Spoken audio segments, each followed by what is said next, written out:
आज की ये मेरी वीडियो है डेडिकेटेड इन मेरी व्यूअर के लिए, लेकिन अगर बाकी के लोग भी तवज्जो से सुन लें तो उनका बहुत भला हो सकता है। इनका सवाल ये है कि आप अपने बालों के कलर को मेंटेन रखने के लिए या इसको पक्का करने के लिए, लंबे अरसे तक इसको रखने के लिए आप कौन सा शैम्पू और कलर यूज़ करती हैं। उससे पहले जो एक प्राइम क्वेश्चन आता है वो ये होता है कि आप अपने बालों के लिए कलर कौन-सा यूज़ करती हैं, जो थोड़ा ही सही लेकिन थोड़ा बाकियों से कुछ अरसा ज़्यादा सस्टेन करता है, जो थोड़ा ज़्यादा अरसे तक, लंबे अरसे तक आपके बालों पे टिका रहता है। मैंने अपनी वीडियो अभी ही खोल के देखी ताकि मैं रेफ़रेंस जब दूँ तो मैं एग्ज़ैक्ट हूँ। 3 महीने पहले मैंने एक वीडियो पोस्ट की थी जिसमें मैंने आपके सामने मेरा एक ग्रोसरी का एक व्लॉग था जिसमें मैं शेयर कर रही हूँ कि मैं कुछ एक हेयर के लिए नए प्रोडक्ट्स लेके आई हूँ, जिनमें एक हेयर कलर है और जिनमें एक शैम्पू और कंडीशनर है। आप यकीन करें, वो करने के बाद से जो मैंने वो ट्राई और टेस्ट कर लिया, मेरी ज़िंदगी तो सुख में आ गई है। मैंने उसके बाद भी काफ़ी दफ़ा वो परचेज़ किया है। उसमें जो पहला जो कलर आता है, शैम्पू और कंडीशनर की बात बाद में करते हैं। मैं आपको ऑनेस्ट अब रिव्यू दे सकती हूँ। वो लोग अगर फ्री में ये इस तरह की मेरी कैंपेन देख रहे हैं ना कि मैं फ्री में उनका कितनी पब्लिसिटी कर रही हूँ, तो वो मुझे अपना ब्रांड एम्बेसडर ही बना दें। तो बात ये है कि मैक्सिमा का हेयर कलर मैंने यूज़ किया है, मैंने बालों पे यूज़ किया हुआ है। ऐश ब्लॉन्ड कलर मैंने यूज़ किया है। उसकी रीज़न ये है कि जब वाइट और ग्रे हेयर आते हैं तो वो ऐसा मिक्स एंड मैच मेरे बालों में हो जाते हैं कि मुझे हर वक्त रूट टचअप की ज़रूरत नहीं पड़ती है। दूसरी बात ये है कि उन्होंने परमानेंटली मेरे बालों पे इतना अच्छा कलर कर दिया है कि मेरी जो येलो और ऑरेंज अंडरटोन्स हर वॉश के बाद निकल आती थी, और जितना जितना वॉश होते जाते थे बाल हेयर कलर उतरता जाता था और वो अंडरटोन्स निकलती आती थी, और 4-5 रंगों के मेरे बाल हो जाते होते थे। अब वो वाला मसला भी मेरा हल हो गया। एक बात आपने हमेशा याद रखनी है, महंगे से महंगा भी हेयर कलर ले लेंगे ना आप, तो भी केमिकल ही होता है। आप ये नहीं कह सकते कि वो आपकी स्किन के लिए, आपके बालों के लिए अच्छा होगा। हाँ, लेकिन सस्ते से के चक्कर में पड़ेंगे तो डैमेज बहुत ज़्यादा होगा। महँगा खरीदेंगे तो डैमेज थोड़ा-सा कंट्रोल्ड रहेगा, ठीक है? मैक्सिमा का हेयर कलर मैं यूज़ करती हूँ, ऐश ब्लॉन्ड कलर मैं यूज़ करती हूँ, और वो है 7.1 शेड है। आपके बालों को जो भी उसका शेड सूट करता है, आपके शहर में अगर मिलता है आप इसको ज़रूर खरीदें और एक दफ़ा आप इसको इस्तेमाल करें और मुझे दुआएँ दें ढेर सारी। नेक्स्ट जो बात आती है आपका सवाल ये है कि बालों के कलर को मेंटेन रखने के लिए मैं कौन-सा कलर हेयर शैम्पू और कंडीशनर यूज़ करती हूँ।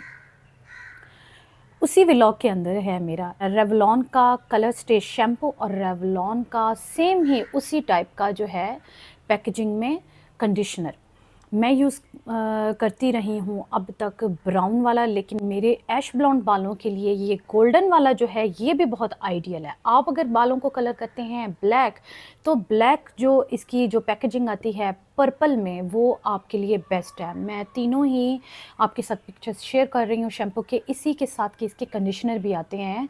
और आप यकीन करें कि ये बने हुए हैं मेन के लिए, लेकिन मैं तो खुद भी इस्तेमाल कर रही हूँ। बहुत ही इनके अच्छे और फाइन रिज़ल्ट हैं। मैं आपको इनका ऑनेस्ट रिव्यू दे रही हूँ।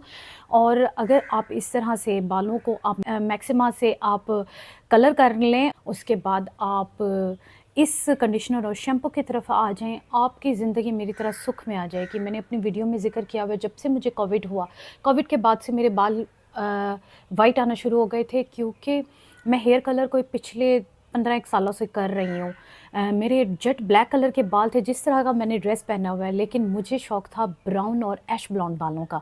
तो स्लोली ग्रेजुअली डाई करते मैंने अपने बालों का जो नेचुरल टोन थी वो काफ़ी हद तक चेंज कर ली, ठीक है? उसके बाद अब मसला ये था कि मैं इतनी कोई घनचक्कर हो जाती थी, जब कहीं जाना है बालों का रूट टचअप करना है, जब कहीं जाना है बालों को कोई लुक देनी है, और सबसे पहले अपने ग्रे हेयर कवरेज करनी है, क्योंकि वो जब मेरे डार्क बालों के अंदर बिल्कुल ही वाइट बाल निकले होते थे, या फिर मेरी 2-3 टोन्स बनी हुई होती थी बालों की, वो इतनी कोई बुरी लगती थी, इतनी कोई मैं फौहड़ लगती होती थी, इतनी कोई मैं ख़राब लगती होती थी, इतनी कोई मैं निकम्मी लगती होती थी कि मेरे पास टाइम नहीं है कि मैं अपने बालों को कलर करूँ, मैं बालों को कोई एक टोन दे दूँ। सच में मैं बहुत फ्रस्ट्रेट फ़ील करती होती थी। सेम ही फ्रस्ट्रेशन आप लोगों को भी फ़ील होती होगी। अगर आप वर्किंग वुमन हैं तब तो आपको रोज़ाना बाहर निकलना है, आपको बहुत सारे लोगों को फ़ेस करना है। इसके अलावा भी आपका अपने ऊपर भी कोई हक़ है, जब आप आईना देखते हैं और ख़ुद को कंपेयर करते हैं फिर दूसरों के साथ कि मैं इस दौड़ में बहुत पीछे हूँ, तो ये बातें भी आपके अंदर फ्रस्ट्रेशन पैदा करती हैं। मैं जैसे शहर में रहती हूँ, स्टे एट होम मॉम हूँ, लेकिन मुझे भी डेली बाहर निकलना पड़ता है। बहुत सारे बाहर के काम मुझे खुद करने पड़ते हैं। तो इस तरह से बाहर निकलना, जब आपने खुद को वक़्त नहीं दिया हुआ, आपने अपना थोड़ा-सा भी ख़्याल नहीं किया हुआ, तो ये बातें आपको बहुत परेशान करती हैं। तो उस परेशानी से बचने के लिए भी हमें ऐसी चीज़ों की तरफ जाना पड़ता है, ऐसी चीज़ों की तरफ मूव ऑन होना पड़ता है जो कम से कम भी वक़्ती तौर पे एक लंबे अरसे के लिए हमें किसी भी झंझट से जान छुड़ा दें, और हमारे जो हमारा मकसद है, बालों को कलर करने का है या बालों के कलर को स्टे करने के लिए है, वो कम से कम हमारा कुछ अरसा चल जाए। तो आई होप आज का व्लॉग आपको पसंद आया होगा, और मैं उम्मीद करती हूँ कि जो सवाल आपने मेरे से पूछा उसको मैंने डीपली उसको मैंने एड्रेस किया, मैंने आपको उसके मुताबिक ही उसका जवाब दिया। लेकिन मैं आपसे उम्मीद करूँगी कि जब कभी भी आप अगर इस पे अमल करें और आप के डिज़ायर्ड रिज़ल्ट्स भी आएँ, या फिर इवन डिज़ायर्ड रिज़ल्ट्स नहीं भी आते, तो आपने मेरे साथ अपना फ़ीडबैक ज़रूर शेयर करना है। मैं आपके फ़ीडबैक का इंतज़ार करूँगी। बाकियों से मैं उम्मीद करती हूँ कि वो भी थोड़ा-सा इसे फ़ायदा उठाएँ, और मैं चाहूँगी कि जब अगली दफ़ा आप मुझे मैसेज करें बाकी के लोग, तो कमेंट में मुझे बताएं कि अगर आपने ये प्रोडक्ट्स यूज़ की तो आपको इनका रिज़ल्ट कैसा लगा। आपसे फिर मुलाकात होगी एक नई वीडियो के साथ। अपना तब तक बहुत ख़्याल रखें। Bye bye.